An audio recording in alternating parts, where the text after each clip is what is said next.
Right before Yuta is able to use Hollow Purple on Sukuna, his 5-minute time limit is going to run out. At least that's what a lot of people think is going to happen because of the latest chapter of Jujutsu Kaisen.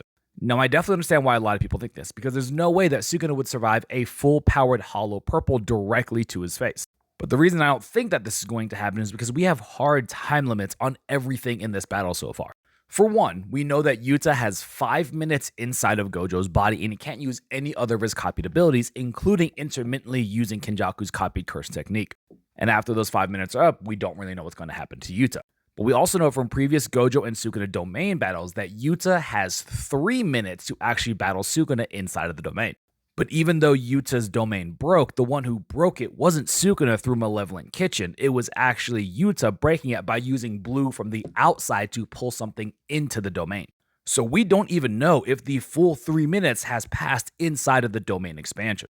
But let's say it's truly 3 minutes that passed inside of the domain. Yuta would still have 2 more minutes to be able to actually pull off Hollow Purple.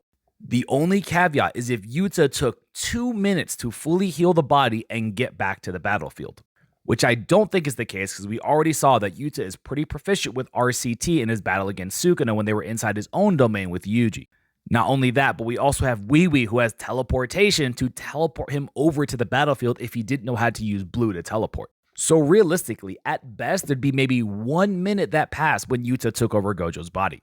Which means if it was 3 minutes at max inside the domain and 1 minute before he actually got to the battlefield, he still has 1 more minute to pull off Hollow Purple. And again, this is taking everything to the max. We don't even know if 3 minutes had actually passed within the domain because Yuta's the one who purposely broke his own domain. Now, this should obviously go without saying, but a lot of this is completely speculation. Not the time limit of 3 and 5 minutes, but the time that has actually transpired inside the domain and how long it took him to get to the battlefield. What I personally think is going to happen is since Yuta actually messed up using blue, which we saw earlier, I think he's going to mess up using Hollow Purple. Either it just won't come off at all, or it'll be reduced heavily to the point that even Sukuna would be able to survive it. Because let's be honest, if Yuta just finished Sukuna off right here with a direct point-blank Hollow Purple, that would be pretty darn anticlimactic. But like usual, this is just my opinion. You guys let me know what you think is going to happen in the next chapter.